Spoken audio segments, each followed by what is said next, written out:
is the Vice Chancellor and Dean for IUPUC.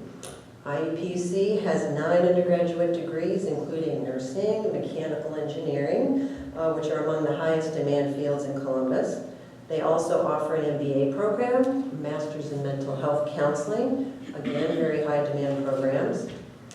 And the IUPUC Healthcare Simulation Lab, this is also something I just learned this week, was implemented, it was implemented in 2011 through funding from the CEC and the ECHO Network, and it's now one of only 100 labs in the world to be fully accredited by the Society for Simulation in Healthcare. This gives students the opportunity to practice skills like IV catheter insertion on mannequins. McDowell Education Center is led by Andrea Quick, and it offers programs for adults. They serve about 700 students, 40% of which are Latino. They offer 30 credentials in manufacturing, healthcare, IT.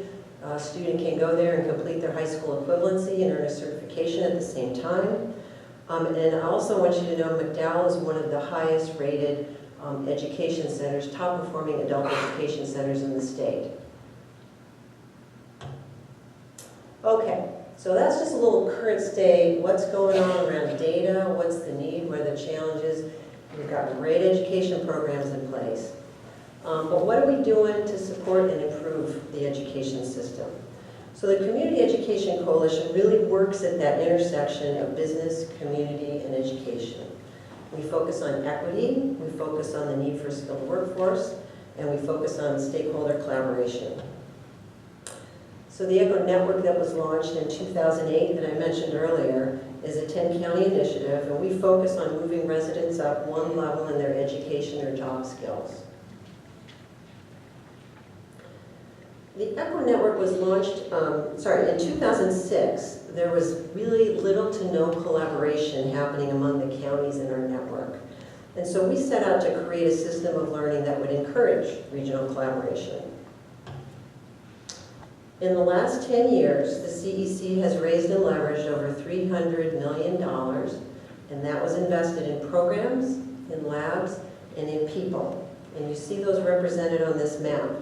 This is a representation of the sustained work, things that where we invested funds, the local community invested in funds, local employers invested funds, and these are programs, labs, pathways that are in place today.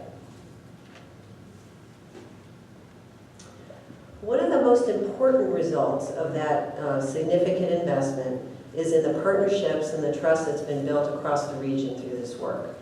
So we have a very small team that acts as the backbone organization, and we bring partners together to facilitate collaborative work. The ECHO Manufacturing Network, which is represented here, is led by Stephanie Weber, and is one of the most advanced manufacturing education partnerships in the country. Our team also facilitates a healthcare network, an IT network, and what we call an attainment network, which really works on strategies for high school success, post-secondary success, and adult education. A very important part of our work is focused on equity, reducing the education gap for our Latino students, which is our highest percentage of our minority population. The Latino Education Group, the Latino Mentoring, Latino Coaching programs are in place through the CEC to help remove those barriers and increase success. The ECHO Champion Network works with 28 high schools on STEM career awareness, strategies that focus on the top industry sectors, manufacturing, healthcare, IT. Through the sharing of best practices across the region, these networks that I've described have been able to implement a lot of strategies like high school internships, teacher externships, seamless education pathways, counselor lunch and learns, and many, many more. Over the past 18 months, this work has helped over 4,400 learners enroll in targeted education programs. 2,700 learners received employability skills, and over 1,100 engaged in work and learn opportunities, just to name a few. The measures you see up here are tied to 20 regional projects that were funded by a $1.8 million grant awarded to the ECHO Network in 2016 by the Department of Workforce Development. Thanks to the 10-year history of collaboration, the CEC and the ECHO Network was one of just 17 communities across the country designated by the Lumina Foundation as a talent hub. This designation is a recognition of our community, right here, as being exemplary in creating environments that attract, retain, and cultivate talent. Civic Lab is another initiative of the Community Education Coalition dedicated to advancing the practice of civic collaboration. Led by Jack Hess, John Burnett, Amber Fishvogt, Civic Lab helps communities by providing a common language and a common approach to enable people to develop a shared understanding of a problem and create solutions together at a systems level rather than a programmatic level. What we do is bring people together to create a system rather than create lots of programs. To date, the Civic Lab has actually trained over 250 communities around the country. So we use this process of stakeholder engagement in everything we do. It's really the Columbus way. It's pretty simple. You agree on a common objective, you get the right people together, you gather data on to understand the problem, and you co-create solutions. Community collaboration is really about focusing on what is it that we can all do together that none of us can do alone. What can we do as an employer, as an education partner, as a community partner that none of us could do within our own silos. Last slide. This is about the impact. So we believe this regional collaboration work over the past 10 years has contributed, has been a contributing factor to significant gains in education and in our economy. Across the board, our region has seen stronger improvement as compared to the state. High school graduation rates are up by 12% since 2006 as compared to 6.8% growth for the state. Employment here has grown 13.7% as compared to less than 1% at the state level. And the Columbus MSA, Metropolitan Statistical Area, is #1 in the state for GDP. So we have challenges and we have work to do, but our region is seen as a best practice across the state and at the national level for cross-sector community collaboration in support of education and workforce. We have excellent schools. We have wonderful employer and community partners working together to continue to build out this system of lifelong learning accessible to all citizens. So this was a lot of information, but I really hope that you'll leave here feeling really good about the resources and the people that we have here in Columbus in support of education, our economy, and our community. So thank you for being patient. And I hope I'm not the boring one for today, let me just say.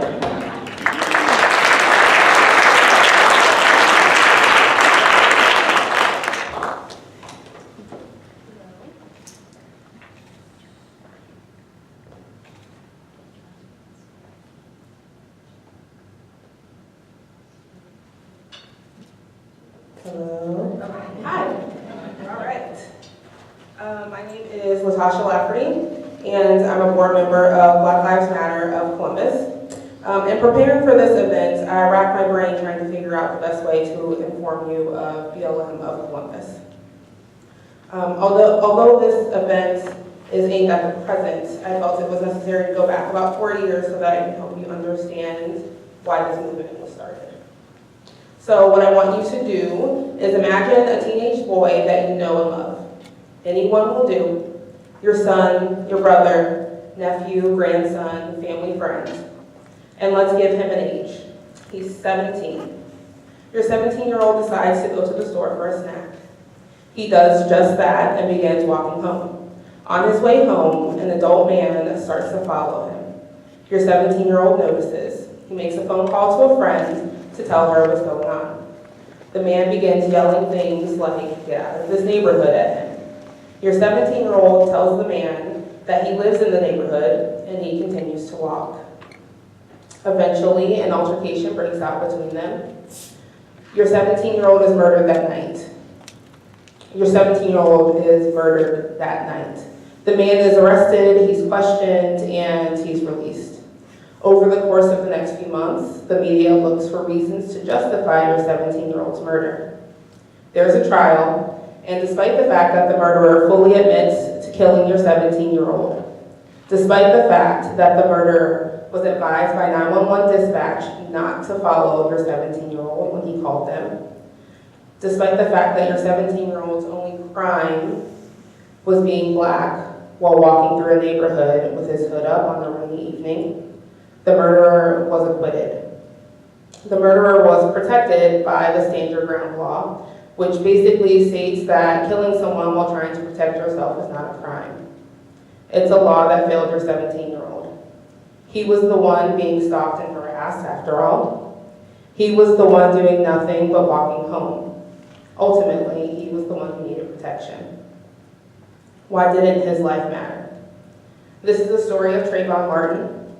This series of events birthed the Black Lives Matter movement, organized by Alicia Garza, Patrice Colliers, and Opal Tometi. I remember where I was when the acquittal was announced. It was July of 2013.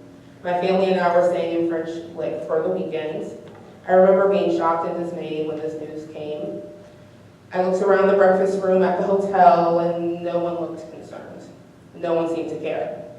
Maybe that was because this decision wouldn't have any bearing on their lives. This Black life did not matter. Since Trayvon's death, many others have followed. Rekia Boyd, Laquan McDonald, Philando Castile, Sandra Bland, Alton Sterling, Eric Garner, Tamir Rice, Aaron Bailey. The list of Black lives that weren't deemed valuable enough to be treated humanely grow by the day. And that brings us to the present. Black Lives Matter of Columbus is an organization that focuses on peaceful protests to injustices in order to invoke necessary changes locally and assist with national reform in our criminal justice system. BLM of Columbus has 3 local objectives. The first one is reformation of the police force. Our organization aims to advocate for and facilitate both national and local reforms in the police force. The second objective is Black awareness. This organization aims to be an educational tool to inform the public on Black history, Black hardships, and Black issues. We are facilitators for candid discussion and dialogue based on race relations, race discrimination, and the community's thoughts on how Columbus embraces diversity. Minority awareness. We highlight other minority hardships, issues, and history. Allyship mentoring. We seek to provide points of access for members of the allied community seeking to help in the cause. The third objective is community unity. This organization facilitates unifying the community through regular meetings, events, and discussions. We create forums where the residents of Columbus can have dialogue on race relations, both personal and general, affecting the city. We strive to advocate for and facilitate creating community with the citizens of Columbus and the Columbus Police Department. The members of this organization participate in various volunteer work for the city of Columbus. Most recently, we collected and packed various items into care packages for the homeless at Brighter Day Shelter. Rick is going to give you some more information on our community involvement and how we measure our success.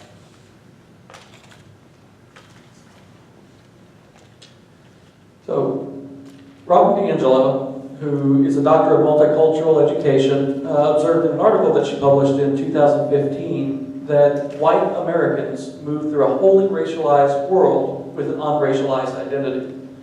What that means is that we, white Americans, tend to think of ourselves as representative of all of humanity, while people of color only represent their particular race. Any challenges to this sense of racial neutrality on our part can literally produce a sort of racial stress or discomfort. What do these challenges look like? They can be as simple as suggesting that a white person's point of view comes from a racialized frame of reference, or hearing a person of color discussing their own racial perspectives, especially if in doing so the person of color chooses not to protect the feelings of white people. It would be fair to suggest that even the examination of the simple statement that Black Lives Matter, breaking the cultural taboo of openly discussing matters of race, can be deeply uncomfortable to a white audience. In fact, some of you in the audience right now may be feeling uncomfortable. That's okay, you wouldn't be alone. Based on years of work in the area of race, racism, and white privilege and supremacy, Dr. D'Angelo, herself a white woman, has noted that it became clear over time that white people have extremely low thresholds for enduring any discomfort associated with challenges to our racial worldviews. We can manage the first round challenge by ending the discussion through platitudes. Scratch any further on that surface, however, we fall apart. But Columbus cannot afford to fall apart. Over the last year, our community has experienced a number of events that have reminded us that racial tensions are an important issue that must be acknowledged and addressed. Children bullied at local schools by crowds of other children chanting racial epithets. Racist, bigoted, and religiously intolerant vandalism appearing throughout our town. The appearance of white nationalist groups marching through downtown Columbus and distributing recruitment materials across the town. Racially charged harassment and violent threats delivered to members of our community. Each of these incidents reminds us that we must push through the discomfort of talking to one another and engage in some deep and purposeful dialogue. We believe that this community has what it takes to do exactly that, and Black Lives in Columbus has been proud to be a part of that process.